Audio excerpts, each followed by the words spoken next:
Oke, Assalamualaikum warahmatullahi wabarakatuh. Jumpa lagi bersama saya Yang.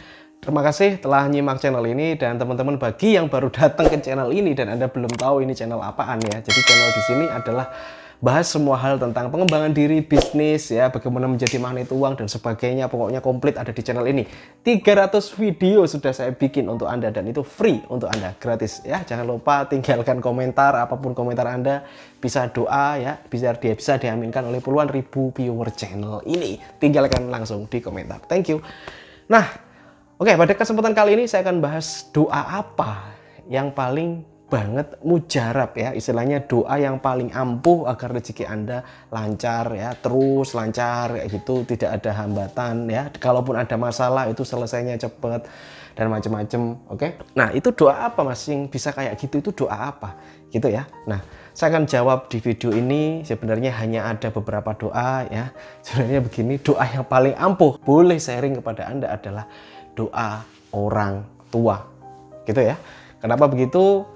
Terutama ibu ya, kalau ibu masih hidup ya berarti ayah gitu ya. Kalau ibu dan bapak sudah tidak ada berarti ke anak yatim, ke anak yatim. Jadi doa anak yatim ini juga sangat-sangat ampuh sekali. Oleh karena itu teman-teman, ketika ada rezeki ya, berikanlah beberapa ke anak yatim ya. Anak yatim itu luar biasa, doa mereka luar biasa. Nah, sambil memberi Anda boleh tolong didoakan ya kakak biar bisa beli rumah gitu, kakak biar bisa sukses, kakak biar bisa rezekinya lancar, tolong didoakan ya dik gitu ya, sambil Anda memberikan langsung kepada anak yatim tersebut. Itu luar biasa amazing. Cuman ketika orang tua Anda masih ada, ibu Anda masih ada, atau bapak Anda masih ada, itulah doa yang paling luar biasa. Saya akan ceritakan sebuah kisah. Waktu itu dulu saya tidak punya apa-apa teman-teman, jadi motor aja saya tidak punya dan saya tinggal di kos-kosan ya. Ketika itu saya luar biasa kehidupannya, saya hanya makan apa adanya aja gitu, yang ada apa tempe dan macam saya makan. Dan ketika itu bisnis saya bangkrut atau bisnis saya pailit ya, sehingga saya sering ketipu juga gitu ya. Suatu hari saya minjem uang ke ibu saya, dan ibu saya mengatakan, "Yang kamu ini gimana toh? Kok bisnis kok gagal-gagal terus? Bisnis kok nggak beres terus bisnismu itu? Kamu itu ambil lo untung sedikit-sedikit nggak apa-apa, Rp1.000 aja nggak apa-apa." Itu ibu saya beneran ngomong kayak gitu. Rp1.000 aja nggak apa-apa gitu. Terus ambil lo untung 1000 itu. Yang penting jalan. Kamu tak sumpahi jadi bos. Istilahnya kayak gitu. Jadi ibuku waktu itu, kamu akan pasti jadi orang besar. Ibuku waktu itu ngomong begitu. Dan setelah itu seketika bulan-bulan berikutnya langsung alhamdulillah saya kebanjiran rezeki yang saya tidak pernah duga-duga. Gitu ya. Dan sampai hari ini saya selalu mengingat kata-kata ibu saya itu dan luar biasa sangat mengubah hidup saya. Gitu ya. Dan saya masih ingat bahwa ambil lo untung Rp1.000 itu. Itu saya masih ingat sampai sekarang. Itu padahal sudah sekitar kurang lebih 10 tahun yang lalu gitu. Dan saya masih ingat itu. Makanya karena itu teman-teman, bahwa doa orang tua, doa ibu ini sangat luar biasa. Bahkan mungkin lebih ampuh daripada doa Anda. Gitu ya. Jadi teman-teman mesti ingat gitu. Ketika orang tua kita masih hidup, maka sayangi beliau, manjakan beliau, karena beliau adalah perwakilannya Tuhan yang ada di dunia. Ketika Nabi ditanya gitu, ya Rasul gitu, gimana sih Allah gitu ya. Nah, bilang ke lihat ibumu gitu, lihat orang tuamu. Berarti orang tua kita itu adalah perwakilannya Allah Subhanahu wa taala gitu loh.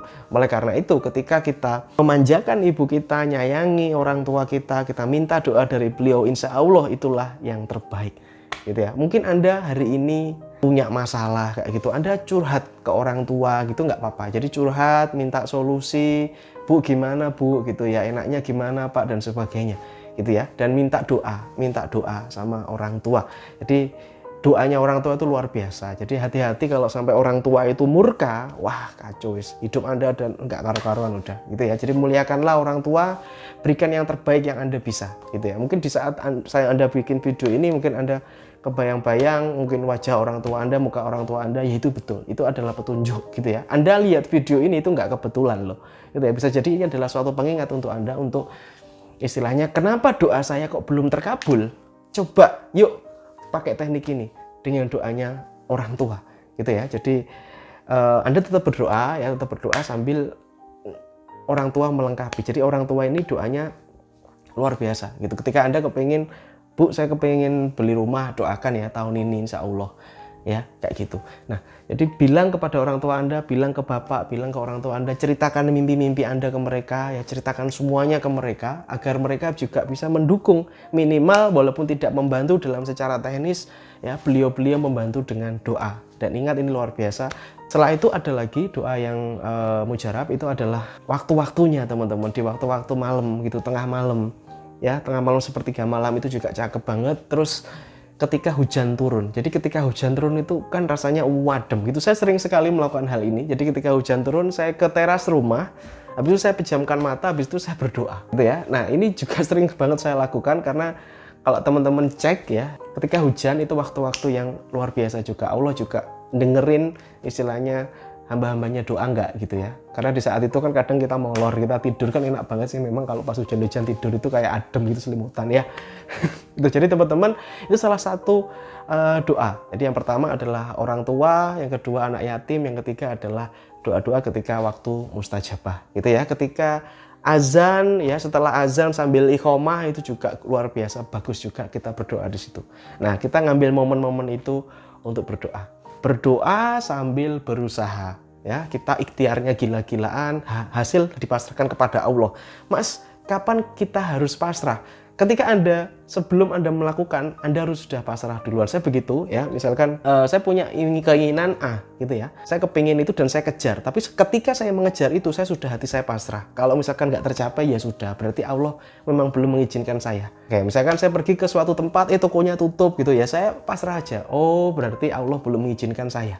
Gitu aja. Itu akan membuat hati kita lebih lega ketika kita kepingin sesuatu tapi belum terwujud. Allah pasti tahu kapan waktu terbaik untuk impian itu kita dapetin gitu ya. Kalau misalkan belum terwujud ya kembali kayak saat tadi, oh ternyata Allah belum mengizinkan saya gitu ya untuk membeli ini, oh ternyata Allah belum mengizinkan saya untuk dapatkan ini, kayak gitu ya. Jadi semuanya akan bisa disyukuri dan Anda bisa hatinya lebih lega ya, dan Anda bisa terhindar dari penyakit-penyakit, Anda bisa sehat karena pikiran Anda loss ya, pikirannya loss gitu. Wah, itu luar biasa. Kalau mau Jawa itu kayak gitu, loss. Nah, kalau Anda bisa loss ini, udah penyakit akan kabur gitu ya. Oke, semoga video ini bermanfaat ya. Jangan lupa tinggalkan komentar Anda di bawah. Have a nice day and good luck. Salam gadis manis.